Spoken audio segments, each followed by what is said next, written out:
नमस्कार दोस्तों, स्वागत है आप सभी का आकाश भैया की पाठशाला में। आज हम कक्षा 10 का तीसरा चैप्टर दो चर वाले रैखिक समीकरण युग्म को आज हम पढ़ेंगे। तो दोस्तों, क्या होते हैं दो चर वाले रैखिक समीकरण युग्म? आइए आज हम इन्हें बेसिक से जानते हैं। तो दोस्तों, हमारा पाठ का क्या नाम है? हमारे पाठ का नाम है दो चर वाले रैखिक समीकरण युग्म। ठीक है दोस्तों, इसे इंग्लिश में क्या बोलते हैं? इंग्लिश में बोलते हैं pair of linear equation in two variables. ठीक है दोस्तों, तो सबसे पहले हम समझ लेते हैं कि क्या होते हैं चर, क्या होते हैं चर और अचर। दोस्तों, सबसे पहले मैं आपको बता दूं, चर होते हैं, इन्हें इंग्लिश में बोलते हैं वेरिएबल्स। इन्हें इंग्लिश में बोलते हैं वेरिएबल्स, चर। और बात आती है अचर की। किसकी बात आती है? अब बात आती है अचर। अचर क्या होते हैं? अचर होते हैं कांस्टेंट। क्या होते हैं दोस्तों? अचर होते हैं कांस्टेंट। अचर होते हैं कांस्टेंट। तो मैं आपको बता दूं चर क्या होता है। चर में जैसे दोस्तों हमारे पास x, y, z, a, b dot dot dot dot. दोस्तों ABCD के जितने भी अक्षर आते हैं वो सभी किस में आते हैं? वो चर में माने जाते हैं। अब बात आती है अचर में। अचर में क्या होता है? जैसे हमारे पास 0 है, 1/2 है, अंडूड का 2 है, माइनस का 3/2 है, डॉट डॉट डॉट। जितनी भी अंक होते हैं या परमेय वास्तविक संख्या जो कुछ भी होती हैं, या दशमलव में भी होता है, जैसे मान लो 0.5 है, ये जितने भी होते हैं ये सभी जो पूर्णांक वगैरह हो या परमेय हो, जितने भी अक्षर वगैरह होती हैं ये सब किस में आती हैं? ये आती हैं हमारे अचर में। और जो हमारे वेरिएबल्स चर होते हैं हमारे इसमें ABCD XYZ MNOPQ, ये सभी किस में आते हैं? ये सभी दोस्तों हमारे चर में आते हैं। किस में आते हैं? चर में। आपको इतना समझ में आ गया होगा। अब बात मैं करता हूँ, हमारे पाठ में कहा गया है दो चर वाले रैखिक। अब हम जानते हैं कि रैखिक समीकरण क्या होता है। हम जानते हैं रैखिक समीकरण। अब हम बात करते हैं रैखिक समीकरण क्या होता है। रैखिक समीकरण, तो दोस्तों रैखिक का मतलब क्या होता है? रैखिक समीकरण, इसको हम यदि मैं इसको परिभाषा में डिफाइन करूं तो इसमें लिख सकते हैं जिस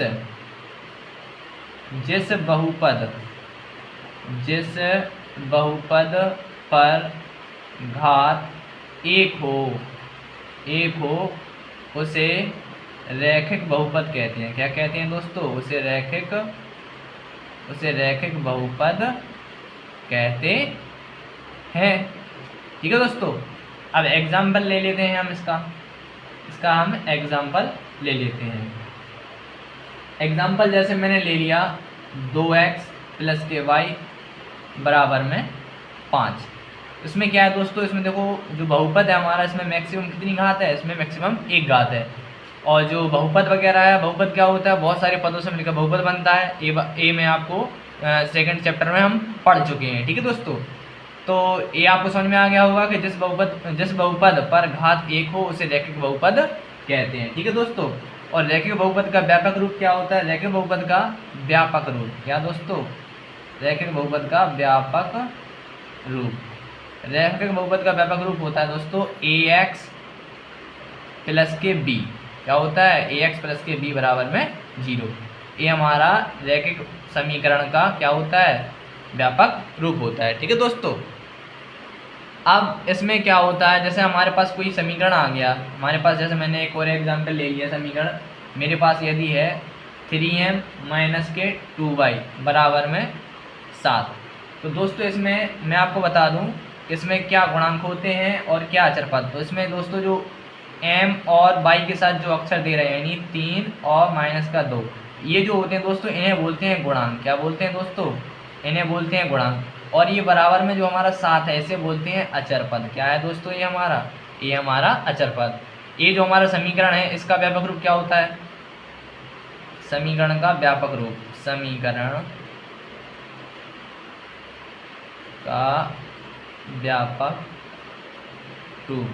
का व्यापक रूप क्या होता है? ये होता है हमारा AX + BY + C बराबर में 0। ये हमारा समीकरण का व्यापक रूप होता है दोस्तों। तो इसमें आपको मैं समझा दूँ AB, तो A और B जो हैं इन्हें बोलते हैं गुणांक। क्या बोलते हैं दोस्तों? इन्हें बोलते हैं गुणांक। और जो हमारा Y होता है ये हमारा क्या होता है? अचर पद होता है। क्या होता है?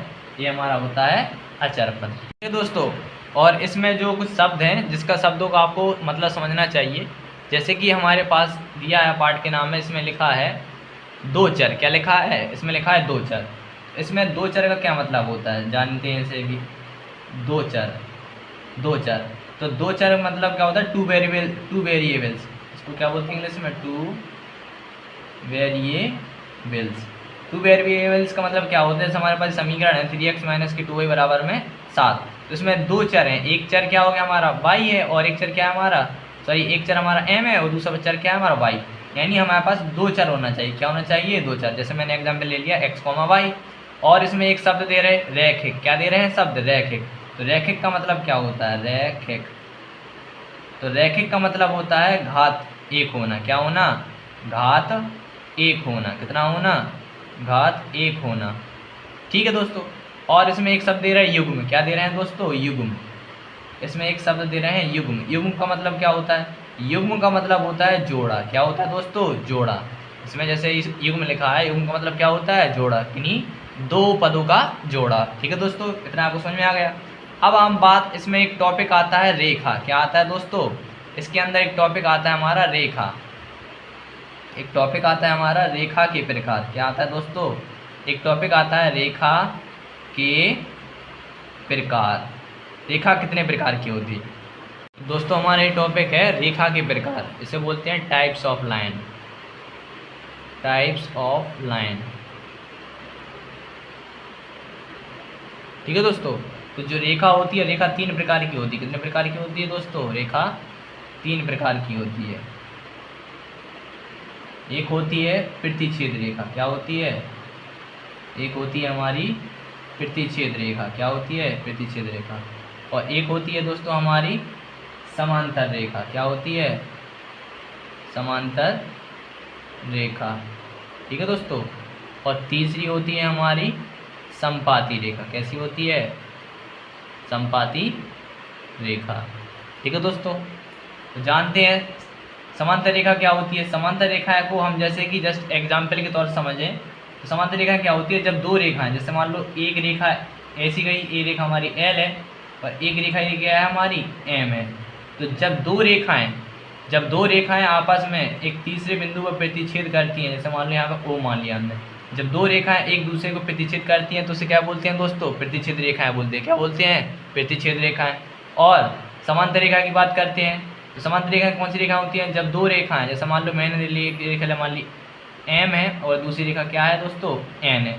तो जब दो रेखाएं आपस में एक दूसरे को भी प्रतिच्छेद ना करें और इनके बीच की दूरी सदैव बराबर हो, क्या हो दोस्तों, इनके बीच की दूरी सदैव बराबर हो, तो वो रेखाएं कैसी कहलाती हैं, वो रेखाएं हमारी समांतर रेखाएं कहलाती हैं। ठीक है दोस्तों।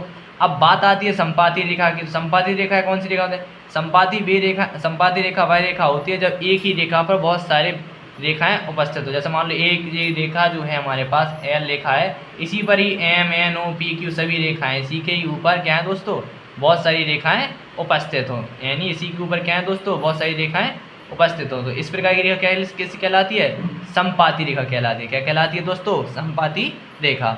अब इन्हें हम समझते हैं दोस्तों समीकरण के माध्यम से, कि जब हमें समीकरण देंगे तो कब हम पहचाने कि रेखा हमारी समांतर है, प्रतिच्छेद या संपाती है। तो इन्हें हम जस्ट कुछ एग्जाम्पलों की मदद से समझते हैं। ठीक है दोस्तों। तो मैंने दो समीकरण ले रहा हूँ मैं दोस्तों, मैं जैसे कि प्रतिच्छेद रेखा के लिए कुछ समीकरण लेता हूँ, दो रेखा समीकरण ले रहा हूँ, जैसे x माइनस के 2y बराबर में 0, और एक समीकरण ले रहा हूँ 3x प्लस के 4y माइनस के 2 बराबर में 0। मैंने ये दो समीकरण ले ले। अब दोस्तों इसमें क्या करना होगा, हमारे पास एक कंडीशन देते हैं, एक कंडीशन होनी चाहिए हमारे पास। प्रतिच्छेद होने की रेखा क्या होती है, इसमें एक कंडीशन दी जाती है, यदि a1/a2 does not equal to b1/b2। यदि हमारे पास a1/a2 does not equal to b1/b2 होगा तो रेखा प्रतिच्छेद होगी, अन्यथा हमारी रेखा प्रतिच्छेद नहीं होगी।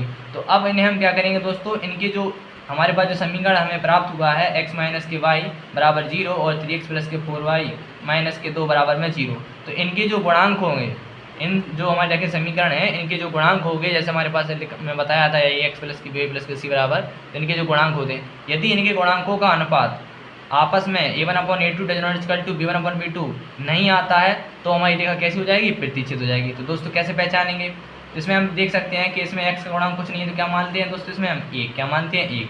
इसमें क्या है दोस्तों, हमें दिया गया है कि a1 बराबर 1 है और b1 बराबर कितना है दोस्तों, b1 बराबर है हमारा -2। अब इसमें दूसरा समीकरण है दोस्तों, जैसे मान लो आपको समझ में नहीं आ रहा होगा कि मैं यहाँ पर a1 लिख रहा हूँ, यहाँ पर b1 लिख रहा हूँ दोस्तों, ये हमारा पहला समीकरण है इसलिए हमने इसे a1 b1 लिख दिया। ये हमारा दूसरा समीकरण है तो इसे हम क्या लिख देंगे, इसे हम लिख देंगे a2 और b2। तो इसमें a2 का मान कितना दे रहा है 3 और इसमें b2 का मान कितना दे रहा है दोस्तों 4। कितना दे रहा है दोस्तों 4। तो अब यही मान हम इस समीकरण में रखते हैं तो a1 का मान हम देख सकते हैं कितना आ रहा है हमारा, a1 का मान आ रहा है हमारा 1 और a2 मान कितना आ रहा है दोस्तों हमारा 3। बराबर का चिन्ह लगाते हैं दोस्तों, ठीक है दोस्तों। अब b1 की वैल्यू कितनी दे रहा है, b1 की वैल्यू दे रहा है दोस्तों हमारे पास 2 और b2 की वैल्यू कितनी दे रहा है दोस्तों हमारे पास 4। कितनी दे रहा है दोस्तों 4। तो हम देख सकते हैं कि ये है हमारा 1/3 और ये कितना है हमारा दोस्तों 2/4 है। इसे हम काटते भी हैं तो 1 हम 2 2 दूनी 4 तो ये हमें कितना प्राप्त होगा, ये हमें प्राप्त होगा -1/2। ठीक है दोस्तों। तो ये आ रहा है हमारा 1/3 और ये आ रहा है हमारा -1/2। तो ये क्या है दोस्तों, ये आपस में क्या नहीं है दोस्तों, बराबर नहीं है। तो ये कैसा है, आपस में डज नॉट इक्वल टू है। तो हम लिख देंगे अतः रेखा प्रतिच्छेद है। क्या लिखेंगे दोस्तों, इसमें हम लिख देंगे अतः रेखा प्रतिच्छेद है। कैसी है दोस्तों, अतः रेखा प्रतिच्छेदी रेखा है। कैसी है, प्रतिच्छेदी, अतः रेखा प्रतिच्छेदी रेखा है।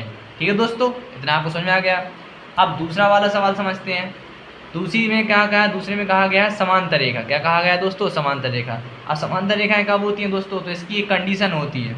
इसकी कंडीशन होती है यदि a1/a2 बराबर b1/b2 does not equal to यदि c1/c2 हो। क्या हो दोस्तों, c1/c2 हो तो रेखा कैसी होगी दोस्तों, तो रेखा हमारी समांतर होगी। ठीक है दोस्तों।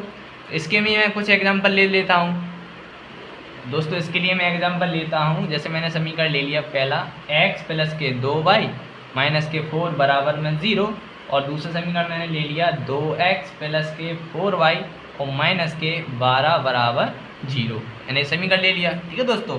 तो इसके अब क्या करेंगे दोस्तों, हम इसके जो गुणांक रहेंगे, क्या रहेंगे इसके जो गुणांक, यहाँ पे कुछ नहीं है तो x का क्या मान लेंगे 1 गुणांक, इसका 2 गुणांक है, इसका 2 है, इसका 4 है। इसके अब गुणांक क्या करेंगे दोस्तों, इसमें जो गुणांक है जैसे मान लो a1 की वैल्यू यहाँ पे लिख लेता हूँ, अगर आपको समझ में नहीं आ रहा मैं लिख दूँ। a1 की वैल्यू कितना है दोस्तों 1, b1 की वैल्यू कितना है दोस्तों 2 और दोस्तों c1 की वैल्यू कितनी है हमारे पास, c1 की वैल्यू है -4। कितना है दोस्तों -4। और a2 की वैल्यू कितनी है दोस्तों, a2 की वैल्यू है 2, b2 की वैल्यू कितनी है दोस्तों 4 और c2 की वैल्यू कितनी है दोस्तों, c2 की वैल्यू है हमारे पास -12। अब a1/a2 इसके हम मान रखते हैं a1 का मान कितना है दोस्तों हमारे पास 1। कितना है दोस्तों 1 और a2 का मान कितना है दोस्तों 2। कितना है 2 बराबर b1 का मान कितना है 2/4 बराबर c1 का मान कितना है -4/12। तो हम देख सकते हैं ये माइनस से माइनस कट जाएगा, 1/2 तो 1/2 ही रहेगा, 1 कट सकता है 1/2 और 2 दूनी 4। ये हम देख सकते हैं कट रहा है 4 1 हम 4 4 3 12। इसमें कैसे मान आ रहे हैं, ये आ रहा है हमारा 1/2 बराबर 1/2 और बराबर में दोस्तों 1/3। तो हम देख सकते हैं दोस्तों कि a1/a2 बराबर है b1/b2 के, बट लेकिन क्या है जो तीसरा है c1/c2 क्या हो रहा है, डज नॉट इक्वल टू हो रहा है। तो ये जब परिस्थिति आती है यानी ये कंडीशन जब आती है तो हम क्या कहते हैं, हमने वो बताया है कि यदि a1/a2 बराबर आ जाए b1/b2 के लेकिन डज नॉट इक्वल टू हो c1/c2 के, तो क्या होती है दोस्तों, हम यहाँ पर लिख देंगे अतः रेखा समांतर होगी। कैसी होगी दोस्तों, अतः रेखा समांतर होगी। कैसी होगी दोस्तों, समांतर होगी। ठीक है दोस्तों, ये दूसरी रेखा भी अब समझ में आ गई। अब बात करते हैं हम तीसरी रेखा की। तो दोस्तों तीसरी रेखा कौन सी है, तीसरी रेखा होती है हमारी समपाती रेखा। कौन सी होती है दोस्तों, तीसरी होती है समपाती रेखा। इसे इंग्लिश में क्या बोलते हैं, इसमें इंग्लिश में बोलते हैं कॉन्सिडेंट। क्या बोलते हैं, कॉन्सिडेंट लाइन। इसे इंग्लिश में बोलते हैं कॉन्सिडेंट लाइन। ठीक है दोस्तों। तो इसके लिए भी क्या होता है दोस्तों, एक कंडीशन होती है, इसकी एक परिस्थिति होती है। क्या होती है कंडीशन, इसकी कंडीशन होती है दोस्तों यदि हमारे पास a1/a2 बराबर आ जाए दोस्तों b1/b2 के और दोस्तों बराबर आ जाए c1/c2 के, यानी तीनों के जो गुणांक हो दोस्तों, दोनों समीकरण के तीनों के जो गुणांक होते हैं, गुणांक आपस में कैसे दोस्तों बराबर हो, तब रेखा कैसी होती है दोस्तों, समपाती होती है। इसके लिए मैं कुछ एग्जाम्पल लेता हूँ समीकरणों के। जैसे मैंने समीकरणों का एग्जाम्पल ले लिया 2x प्लस के 3y माइनस के 9 बराबर में 0। और एक दूसरा समीकरण ले लेता हूँ मैं 4x प्लस के 6y माइनस के 18 बराबर में 0। ये हमने एक दो समीकरण ले लिए, पहला समीकरण है, हमारा दूसरा समीकरण है। अब इनके जो गुणांक है, इसके गुणांक जैसे मान लो यहाँ a1 है, a1 का गुणांक क्या दे रहे हैं दोस्तों, a1 का गुणांक 2 दे रहे हैं और b1 का गुणांक 3 दे रहे हैं। c1 का गुणांक कितना दे रहा है दोस्तों, c1 का गुणांक दे रहे हैं दोस्तों माइनस का 9। कितना दे रहा है दोस्तों, माइनस का 9। और a2 का गुणांक कितना दे रहा है दोस्तों, a2 का गुणांक दे रहे हैं हमारे पास 4। b2 का गुणांक कितना दे रहे हैं 6 और c2 का गुणांक कितना दे रहे हैं दोस्तों माइनस का 18। ठीक है दोस्तों, अब ये जो हमारे पास गुणांक उपलब्ध हैं, इन गुणांक को हम इस कंडीशन में रखते हैं। तो इस कंडीशन में रखेंगे तो क्या आएगा, हमारा a1 गुणांक दे रहे हैं 2, a2 गुणांक दे रहे हैं 4 बराबर b1 का गुणांक 3, b2 का गुणांक कितना दोस्तों दे रहे हैं 6 बराबर c1 का गुणांक माइनस 9 और c2 गुणांक माइनस के 18। ठीक है दोस्तों, अब इसे सरल करते हैं। सरल करने पर देख सकते हैं 2 एकम 2, 2 दूनी 4, 3 एकम 3, 3 दूनी 6, माइनस से माइनस कट जाएगा, 9 एकम 9, 9 दूना 18। तो हम देख सकते हैं हमारे पास परिस्थिति क्या मिल रही है हमें, यहाँ पे मिल रही है 1/2 बराबर में 1/2, ये कट रखा है आधे आधे 1/2। तो हम देख सकते हैं तीनों गुणांक क्या हैं दोस्तों, तीनों गुणांकों के अनुपात कैसे हैं दोस्तों, आपस में बराबर हैं। कैसे हैं दोस्तों, बराबर हैं। तो हम यहाँ पर लिख देंगे अतः रेखा संपाती है। क्या लिख देंगे, अतः रेखा संपाती है। ठीक है दोस्तों, आपको समझ में आ गया होगा। यदि आपको समझ में नहीं आया हो तो आप वीडियो को दोबारा देखें, आपको समझ में आ जाएगा। दोस्तों, जब हमारे पास संपाती रेखा होती हैं, समांतर रेखा होती हैं और प्रतिच्छेद रेखा होती हैं, तो इसमें हम कैसे पहचानेंगे हमारे पास कितने हल होंगे। ठीक है दोस्तों, तो इसमें मैं आपको बताना चाहता हूँ कि जब हमारे पास रेखा कैसी हो दोस्तों, जब हमारे पास रेखा दोस्तों प्रतिच्छेद होती है। कैसी होती है दोस्तों, प्रतिच्छेद। दोस्तों, इसमें हम देख सकते हैं कि जब दो रेखा आपस प्रतिच्छेद करती हैं तो सिर्फ एक बिंदु पर प्रतिच्छेद करती हैं। तो दोस्तों में इसमें हम लिखेंगे केवल एक हल होगा। क्या होगा दोस्तों, केवल एक हल होगा। कितने हल होंगे इसमें दोस्तों, इसमें केवल एक हल होगा। क्या होगा दोस्तों, केवल एक हल होगा। और दोस्तों जो हमारी दूसरी परिस्थिति होती है, दूसरी कंडीशन होती है समांतर रेखा। तो दोस्तों हम आप इसमें देख सकते हैं कि दोनों रेखाएं एक दूसरे से कैसी होती हैं, दूर होती हैं, समान दूरी पर, यानी एक दूसरे को स्पर्श नहीं करते। दोस्तों इसमें हम लिखेंगे इसमें कोई हल नहीं होगा। क्या होगा दोस्तों, इसमें कोई हल नहीं होगा, इसमें कोई हल नहीं होगा। ठीक है दोस्तों, और जो तीसरी परिस्थिति होती है हमारे दोस्तों, हमने बताया था कि इसमें क्या होती है, सभी बहुत सारी रेखाएं एक ही रेखा पर उपस्थित होती हैं, यानी एक दूसरे से बहुत, जितनी भी एक दो रेखाएं होती हैं वो एक ही के ऊपर एक होती हैं, यानी एक दूसरे से स्पर्श करती हैं बहुत सारी रेखाएं। तो इसमें हम लिखेंगे दोस्तों अपरिमित रूप से अनेक हल होंगे। क्या लिखेंगे, अपरिमित रूप से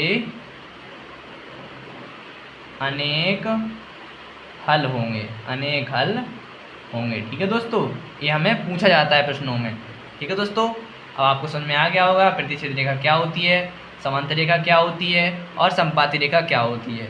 दोस्तों मैं आपको बताना भूल गया था, प्रतिच्छेद रेखा को क्या बोलते हैं इंग्लिश में, इसे बोलते हैं इंटरसेक्टिंग लाइन। इसे बोलते हैं इंटरसेक्टिंग लाइन। क्या बोलते हैं, इसे बोलते हैं इंटरसेक्टिंग लाइन। इसे बोलते हैं इंटरसेक्टिंग लाइन।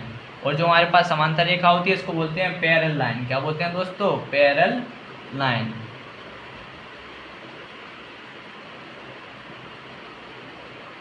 Parallel line. ठीक है दोस्तों, और संपाती रेखा को मैं आपको बता ही चुका हूँ, इसे क्या बोलते हैं, इसे बोलते हैं कोइंसिडेंट लाइन। ठीक है दोस्तों, इतना आपको समझ में आ गया होगा। अब इसके बाद हम लगाते हैं अपनी पहली अभ्यास। ठीक है दोस्तों, आइए दोस्तों प्रश्नावली 3.1। इसका पहला प्रश्न क्या कह रहे हैं। पहले प्रश्न में कहा गया है दोस्तों, निम्न समस्याओं में रैखिक समीकरण के युग्म बनाइए और उनके ग्राफीय विधि से हल ज्ञात कीजिए। ठीक है दोस्तों, हमें क्या करना है दोस्तों, रैखिक समीकरण युग्म बनाना है, यानी दो चरों की सहायता से क्या करना होगा, हमें एक युग्म यानी एक समीकरण बनाना होगा और उस समीकरण का करना है दोस्तों उनके ग्राफीय विधि से हल भी करना है। तो मैं आपको बताता हूँ ग्राफीय विधि कैसे करता है, वो ही बताएंगे हम। ठीक है दोस्तों, अब इसका पहला प्रश्न पढ़ लेते हैं हम। पहले प्रश्न में क्या कहा गया है, पहले प्रश्न में कहा गया है कक्षा 10 के 10 विद्यार्थियों ने एक गणित की पहेली प्रतियोगिता में भाग लिया। यदि लड़कियों की संख्या लड़कों की संख्या से 4 अधिक है तो प्रतियोगिता में भाग लिए लड़कों की संख्या ज्ञात कीजिए। हमें प्रतियोगिता में भाग लिए लड़कों और लड़कियों की संख्या बतानी है ग्राफी विधि की सहायता से। ठीक है दोस्तों, तो आइए हम इसके समय पहले क्या कहते हैं दोस्तों, रैखिक समीकरण युग्म बनाते हैं। दोस्तों सॉल्व मैंने लिख लिया है, यहाँ पर हम लिखेंगे दोस्तों सॉल्व। क्या लिखेंगे दोस्तों, सॉल्व। अब दोस्तों इसमें क्या करना है, हमें लड़कों और लड़कियों की संख्या निकालनी है। ठीक है दोस्तों, तो मैं क्या करता हूँ, मैं यहाँ पे लिख लेता हूँ माना लड़कियों की संख्या। क्या देख रहा हूँ मैं दोस्तों, माना लड़कियों की संख्या। मैंने लिखा माना लड़कियों की संख्या बराबर मैंने x मान ली। क्या मान ली दोस्तों, मैंने मान ली लड़कियों की संख्या x है। यहाँ पे मैं लिख लेता हूँ लड़कों की संख्या। मान लेता हूँ कि लड़कों की संख्या बराबर y। क्या करना है दोस्तों, हमें दो चरों में लेना है। तो हमने लड़कियों की संख्या x चर में ले ली और लड़कों की संख्या मैंने क्या मान ली, y मान ली। ठीक है दोस्तों, अब दोस्तों आपको पता है उसमें क्या कहा है, कक्षा 10 के 10 विद्यार्थियों ने एक गणित की पहेली में प्रतियोगिता में भाग लिया। यानी लड़का और लड़की दोनों ने मिलकर क्या लिया, परीक्षा में भाग लिया। और कितने विद्यार्थी हैं दोस्तों, टोटल 10 विद्यार्थी। कितने हैं दोस्तों, 10। तो मैं यहाँ पर लिख सकता हूँ x प्लस के y, यानी लड़का और लड़कियों दोनों ने मिलकर x प्लस के y कितने हैं, टोटल 10 हैं। क्या है दोस्तों, 10 विद्यार्थी हैं। तो इसको मैं लिख लेता हूँ x प्लस के y बराबर में 10। इसे मैं मान लेता हूँ समीकरण 1। क्या मान लेता हूँ दोस्तों, समीकरण 1।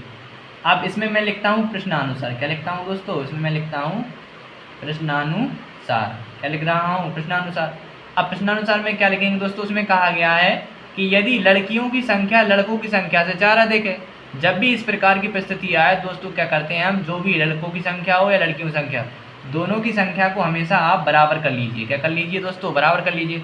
अब प्रश्न में जो बोला गया है वो कर दीजिए आप। तो इसमें बोला गया है कि लड़कियों की संख्या लड़कों की संख्या से 4 अधिक। किसकी संख्या से, लड़कों की संख्या से 4 अधिक है। तो हमने क्या माना था, लड़कों की संख्या की मानी थी हमने y। क्या मानी दोस्तों, y। तो वो कहे हैं लड़कों की संख्या से 4 अधिक है। तो क्या करेंगे दोस्तों, हम लड़कों की संख्या में 4 जोड़ देंगे। क्या कर देंगे दोस्तों, 4 जोड़ देंगे, क्योंकि लड़कियों की संख्या क्या है दोस्तों, लड़कों की संख्या से 4 अधिक है। तो हमने इसको जोड़ दिया। अब क्या करेंगे दोस्तों, जो हमारा y है y को इस साइड ले आएंगे। तो इसको हम क्या लिख सकते हैं, x माइनस के y बराबर में 4। क्या लिख सकते हैं, 4। तो ये क्या हो गया दोस्तों, हमारा ये हो गया हमारा रैखिक समीकरण। ये हमारा क्या हो गया, दूसरा समीकरण हो गया। और ये क्या बनाया था दोस्तों हमने, ये बनाया था हमने पहला समीकरण। क्या बनाया था दोस्तों, ये हमने बना लिया पहला समीकरण। ठीक है दोस्तों, आपको इतना समझ में आ गया। हमारा आधा काम हो गया। इसमें बोला था रैखिक समीकरण युग्म बताइए। तो हमारा पहला रैखिक समीकरण बन गया युग्म x प्लस के y बराबर 10 और दूसरा बन गया x माइनस के y बराबर में 4। ठीक है दोस्तों, अब हमें क्या करना है दोस्तों, अब हमें उनकी ग्राफीय विधि से हल करना है। अब हमें इन दोनों समीकरण की मदद से ग्राफ बनाना पड़ेगा। क्या करना पड़ेगा दोस्तों, ग्राफ बनाएंगे और ग्राफ की मदद से हम लड़कों की संख्या निकाल लेंगे। ठीक है दोस्तों, तो अब हम ग्राफ का एक पेज लेते हैं। दोस्तों हमने ग्राफ का एक पेज ले लिया है। अब हम क्या करेंगे दोस्तों, इस पर हम ग्राफ जो हमारे पास समीकरण दे रहे हैं उनकी मदद से हम यहाँ पर क्या करेंगे दोस्तों, ग्राफ बनाएंगे। लेकिन दोस्तों क्या है कि जब भी हमें ग्राफ पर कुछ रेखांकित करना होता है तो हमें क्या करना पड़ता है दोस्तों, हमें इस ग्राफ पर बनाने के लिए हमें क्या चाहिए, x और y के गुणांक निर्देशांकों के जो बिंदु के निर्देशांक होते हैं उनकी ज़रूरत पड़ती है। तो दोस्तों इसमें जो हमारे पास जो समीकरण दे रहे हैं, इन समीकरण की मदद से हम दोस्तों क्या निकालेंगे, इनकी मदद से हम निर्देशांक निकालेंगे। क्या निकालेंगे दोस्तों, निर्देशांक। देखो दोस्तों निर्देशांक कैसे निकालते हैं मैं आपको बताता हूँ। कि जैसे मेरे पास पहला समीकरण था x प्लस के y, क्या दे रहे हैं, पहला समीकरण मेरे पास दे रहे हैं x प्लस के y बराबर में 10। ठीक है दोस्तों, तो पहला समीकरण दे दिया है। अब पहले समीकरण में क्या करेंगे दोस्तों, हम एक बार क्या करते हैं दोस्तों, x बराबर 0 रखते हैं दोस्तों, और एक बार क्या करते हैं दोस्तों, हम y बराबर 0 करते हैं। क्या करते हैं दोस्तों, एक बार हम x बराबर 0 रखेंगे और एक बार y बराबर 0। दोस्तों जैसे मान लो मेरे पास पहला समीकरण x प्लस के y बराबर 10, तो मैं क्या कर रहा हूँ, पहले x बराबर 0 रख रहा हूँ। क्या कर रहा हूँ इस समीकरण में, x बराबर 0, यानी पहला समीकरण जो हमारा है x प्लस के y बराबर में 10। तो मैंने क्या कहा, मैंने कहा x बराबर 0 रखूँगा। मैं क्या रखूँगा, 0। तो यदि मैंने x बराबर 0 रखा तो क्या आएगा, ये आएगा y बराबर में 10, यानी जब 0 को y में जुड़ गया y बराबर में 10। दोस्तों जब मैंने x बराबर 0 रखा तो y का मान कितना आया, 10। तो इसमें हम क्या लिख देंगे दोस्तों, y का निर्देशांक निकला हमारा 10। तो ये निर्देशांक हो जाएगा हमारा 0,10।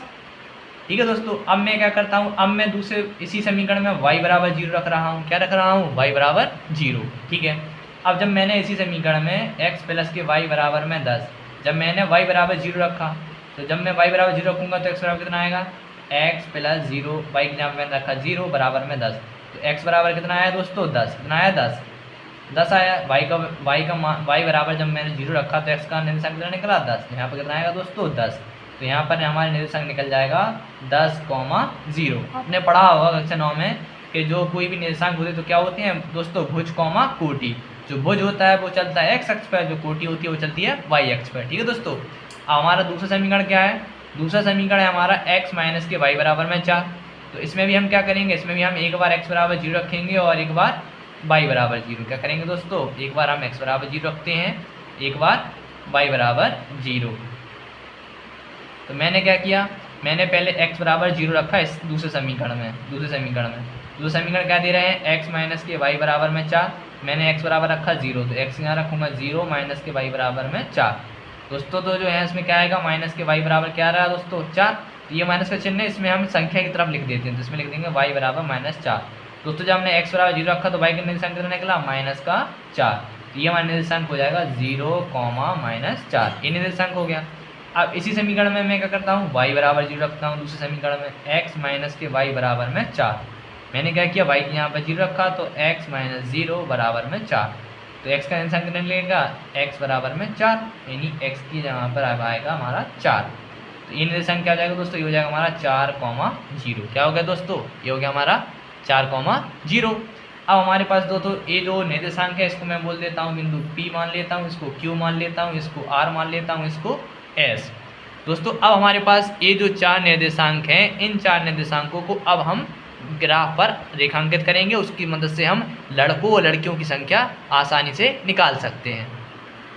दोस्तों हमने ग्राफ ले लिया है, ठीक है दोस्तों, ग्राफ ले लिया है। अब जो हमारे पास P, Q, R, S 4 निर्देशांक होते हैं, तो मैं इसको यहाँ पर ऊपर लिख लेता हूँ कि P के निर्देशांक कितना दे रहा है, P के निर्देशांक दे रहा है 0,10, Q के निर्देशांक दे रहा है 10,0, R के निर्देशांक दे रहे हैं दोस्तों 0,-4 और S के निर्देशांक दे रहे हैं दोस्तों 4,0। ठीक है दोस्तों। आइए अब क्या करते हैं, हम ग्राफ बनाते हैं। दोस्तों आपको पता होगा कि हमें क्या करते हैं, ये जो हमारे निर्देशांक लिखे हैं दोस्तों, इसमें क्या होता है कि जो पहला होता है ये क्या होता है, x अक्ष पर होता है। जो दूसरा वाला होता है क्या होता है, y अक्ष पर, यानी इसको बोलते हैं भुज। क्या बोलते हैं, इसको बोलते हैं भुज और इसको बोलते हैं दोस्तों कोटि। क्या बोलते हैं, भुज कॉमा कोटि। तो जो भुज होता है वो होता है एक x अक्ष पर, एक होता है y अक्ष। इसमें क्या होते हैं, अक्ष होते हैं, आपको पता होगा। एक होता है x अक्ष, क्या होता है दोस्तों, x अक्ष, और एक होता है x डैश अक्ष। क्या होता है, x डैश अक्ष। एक होता है y अक्ष और एक क्या होता है, y डैश अक्ष। ठीक है दोस्तों। अब मैं आपको बताता हूँ कैसे। तो इसमें क्या करते हैं, हम पटरी की सहायता से इस पर ड्रॉ कर लेते हैं x अक्ष y अक्ष। तो मैं इसमें क्या कर रहा हूँ, लाइन खींच देता हूँ।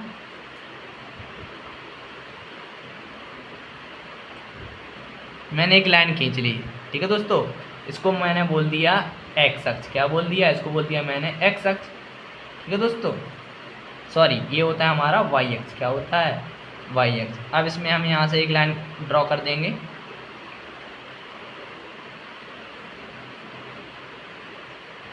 इसमें मैंने एक लाइन ड्रॉ कर दी, ठीक है दोस्तों।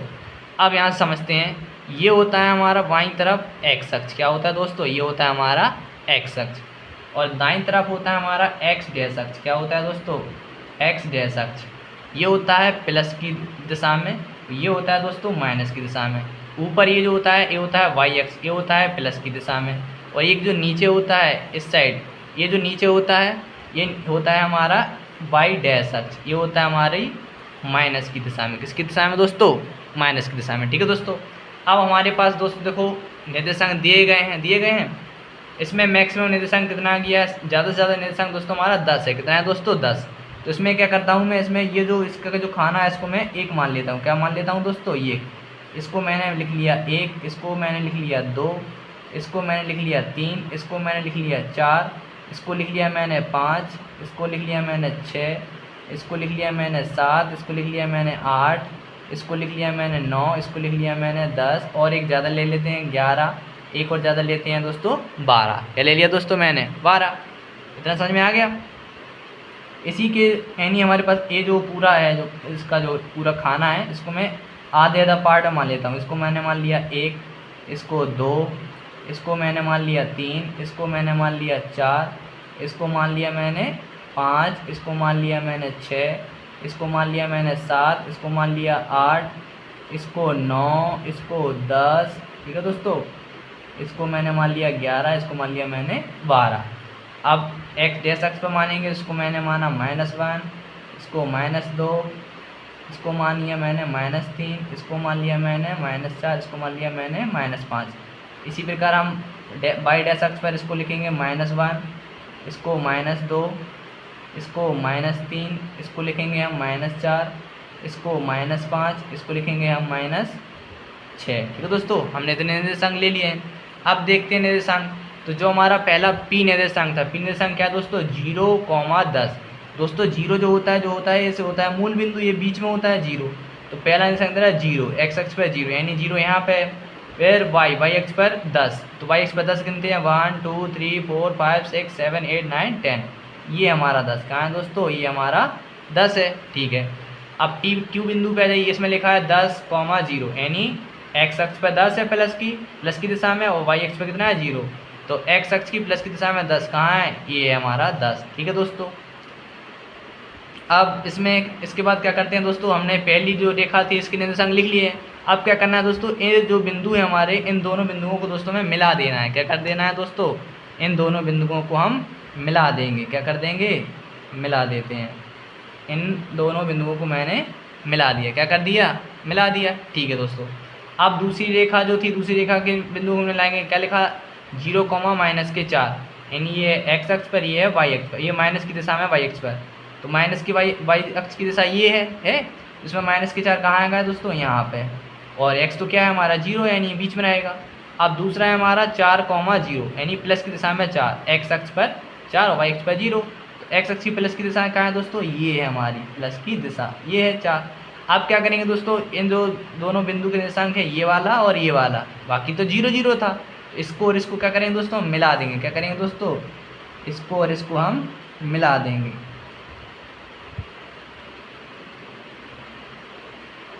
इसको मैंने मिला दिया। ठीक है दोस्तों, तो इसकी रेखा का नाम लिख देंगे हम। ये कौन सी रेखा थी? इस रेखा का क्या नाम था दोस्तों? हमारे इस जो हमारी दूसरी रेखा थी, दूसरी रेखा का नाम था x - के y = 4। ये दूसरी रेखा थी हमारी x - के y = 4। और जो हमारी पहली रेखा थी, पहली रेखा का क्या नाम था? पहली रेखा का नाम था x + के y = 10। क्या था दोस्तों? इस रेखा का नाम लिखेंगे x + y = 10। ठीक है दोस्तों, अब समझते हैं हमारा मान कैसे निकलेगा। दोस्तों हम देख सकते हैं कि यहाँ पर ये दोनों बिंदु एक दूसरे को प्रतिच्छेद कर रहे हैं। क्या कर रहे हैं दोस्तों? एक दूसरे को प्रतिच्छेद कर रहे हैं। तो हम ये देखेंगे कि इसके सामने ये ऊपर की ओर क्या होता है? वाई अक्ष, और नीचे की यहाँ पे क्या है? एक्स अक्ष। तो आप देख सकते हैं कि इसकी दिशा में आपको कितने संख्या मिल रही है? 7। क्या मिल रही है दोस्तों? 7। क्या मिली? 7। और इसके सामने आप देख सकते हैं कि इसके सामने क्या मिल रहा है हमें? 3। क्या मिल रहा है दोस्तों? 3। क्या मिल रहा है दोस्तों? 3। तो दोस्तों हमने क्या माना था? हमने माना था x। हमने माना था x। क्या माना था दोस्तों? हमने x मानी थी लड़कियों की संख्या। क्या मानी थी? लड़कियों की संख्या। क्या लिखेंगे दोस्तों? लड़कियों की संख्या x बराबर दोस्तों कितना आ रहा है? x तक 0 से 1 2 3 4 5 6 7 कहाँ तक आ रहा है? 7 तक आ रहा है। तो लड़कियों की संख्या कितनी है दोस्तों? 7 है। कितनी है दोस्तों? 7। और यहाँ पे वाई अक्ष पर लड़कों की संख्या, तो यहाँ पे क्या लिखेंगे? लड़कों की संख्या। क्या लिखेंगे? लड़कों की संख्या। लड़कों की संख्या y बराबर कितना आ रहा है दोस्तों? 3। कितना आ रहा है दोस्तों? 3। यही क्या हो जाएगा दोस्तों? हमारा आंसर। क्या हो जाएगा? आंसर। जब दो रेखाएं एक दूसरे को जिस बिंदु पर प्रतिच्छेद करती हैं, ये क्या होता है दोस्तों? हमारा ये हल बिंदु होता है। क्या होता है दोस्तों? ये हमारा हल बिंदु। हल बिंदु कितना है हमारा? एक्स अक्ष पर 7, तो इसमें लिखेंगे 7, वाई अक्ष पर कितना मिल रहा है? 3। ये हमारी क्या होगी दोस्तों? लड़कियों और लड़कों की संख्या। ठीक है दोस्तों, आपको समझ में आ गया होगा पूरा ग्राफ। ठीक है दोस्तों, मैं आशा करता हूँ आप सभी को ये प्रश्न समझ में आ गया होगा। अब दोस्तों बाकी के जो हमारी प्रश्नावली है, इस प्रश्नावली के बाकी के जितने भी सवाल हैं, इसका दूसरा सवाल जो है इसी के जैसा है। आप प्रयास करना घर पे लगाने की, और बाकी के जितने भी सवाल रह गए हैं वो हम पढ़ेंगे नेक्स्ट वीडियो में। ठीक है दोस्तों, वीडियो को हो सके तो ज़्यादा से ज़्यादा शेयर कीजिए अपने दोस्तों के साथ, और यदि चैनल पे आप नए आए हों तो चैनल को सब्सक्राइब कीजिए।